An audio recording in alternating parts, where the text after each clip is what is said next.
किया है, ये जीवन तेरे नाम किया है। ये सुदामा ही कह सकता है। भूख प्यास से पीड़ित है, 3-4 दिनों तक चूल्हा नहीं जलता, लेकिन फिर भी क्या कहता है, काली कमली वाला मेरा यार है, मेरे मन का मोहन तो बोलना पड़ेगा। और हमारा भाव कैसा है, अगर एक काम भी हमारा रिश्ता या दोस्त कुछ नहीं करता, आप कह दो और वो काम ना करे तो क्या कहोगे, ऐसा ही दोस्त है और ऐसी ही इसकी दोस्ती है, बोलना पड़ेगा हमारा। रिश्तों को बचाने के लिए मिटना पड़ता है, रिश्तों को बचाने के लिए सब्र करना पड़ता है, रिश्तों को बचाने के लिए आपको कोशिश करनी चाहिए। वो त्रिलोकी के नाथ हैं और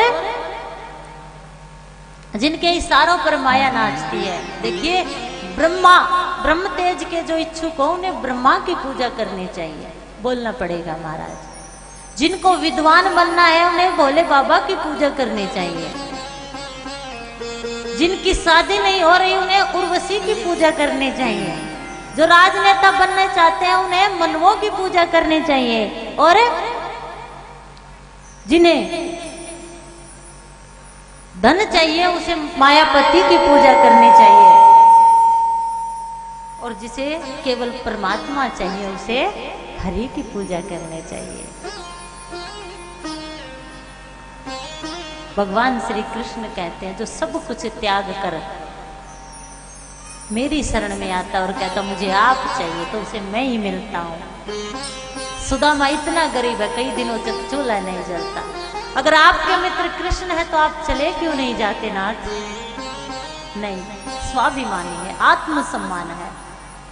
भगवान ने सोचा नहीं आएगा, ब्राह्मण बन के खुद उसके घर अलग जगाई है और सुशीला से कहा है भिक्षाम देही। सुशीला कहती है क्या दूं, घर में तो एक अन्न का भी दाना नहीं।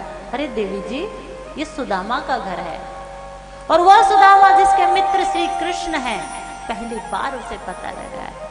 पति से कहती है मिलने क्यों नहीं चले जाते, मिलने क्यों नहीं चले जाते। विप्रवैद गुरु ज्योतिषी नामे और नरपराजा, इनको बैठ कर ना मिले ना सुशीला तो सिद्ध हुए ना काजा। क्या लेके जाऊं, वो राजा है। गुरु के पास खाली हाथ मत जाओ। क्यों? जिस भाव से जाओगे उसी भाव से आओगे। और खाली हाथ का मतलब ये नहीं कि तुम वस्तुएं लेके जाओ। सच्चे गुरु भाव के भूखे होते हैं। भाव इस दुनिया की सबसे अनमोल वस्तु है। एक माताजी बाबा जी के पास गई, बहू को बेटा हो जाए और भाव लेके गई थी। वस्तुओं को तो एक समाज में आज ऐसा काम हो गया, कहते हैं जब भी आप किसी के घर जाओगे तो बैठते ही कहेगा चाय चलेगी क्या। अब चाय चलती थोड़ी है, चाय चलती थोड़ी है, चाय चलेगी क्या। और जब कितनी बातें कर लो लेकिन चाय ना पियो तो उसे अंदाजा ही नहीं होता कि ये मेरे घर आया और मेरा हितैषी है। वस्तुओं, इन रिश्तों को वस्तुओं की जगह, वस्तुओं ने इनकी जगह ले ली है। मंदिर में खाली हाथ मत जाओ, गुरु के पास खाली हाथ मत जाओ, डॉक्टर के पास खाली हाथ मत जाओ। डॉक्टर तो देखेगा ही नहीं, बोलना पड़ेगा महाराज। और देख भी लेगा, दवाई दे देगा तो वापस ले लेगा। और राजा के पास खाली हाथ मत जाओ। ये सुदामा अपनी पत्नी को कहते, चला तो जाऊं लेके क्या जाऊं। मित्र होने के साथ साथ वो एक पद पर भी है, एक राजा भी है। पहली बार पड़ोसन के घर से धान के छिलके लाई है, पोटली में बांधा है। बड़ी समझदार थी कि वो वस्तुओं को देखकर समझ जाएगा। माताजी केले पिलपिले लेके बाबा जी के पास गई, बहू को पोता हो जाए। बाबा ने कहा दूधो नहाओ पूतो फलो।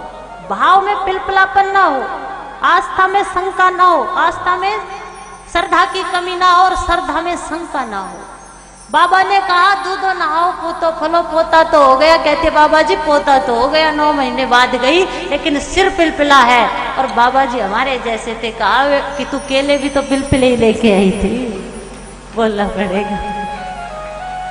तुम्हारे भाव में पिलपिलापन ना हो मेरे भाइयों। तुम हिंदू हो, तुम सनातनी हो, तुम दुर्गा का स्वरूप हो मेरी माताओं। जहां झुकने को मन ना करे वहां ना झुको। ये सर हर दर पर झुकाने के लायक नहीं है, लेकिन वो दर जिस पर ये सर झुकना चाहिए, ये सर राम कृष्ण के आगे झुकना चाहिए, ये सर इंसानियत के आगे झुकना चाहिए, ये सर माँ बाप के आगे झुकना चाहिए, ये सर सच्चाई के आगे झुकना चाहिए। हर तरफ तुम्हारा सर झुके, अरे तुम हिंदू हो, तुम भारतीय हो। और भाव बांधा है पोटली में, एक पाक दो, एक मास दो पाक में, दो एकादशी हो, मेरे घर गोपाल जी नित्य एकादशी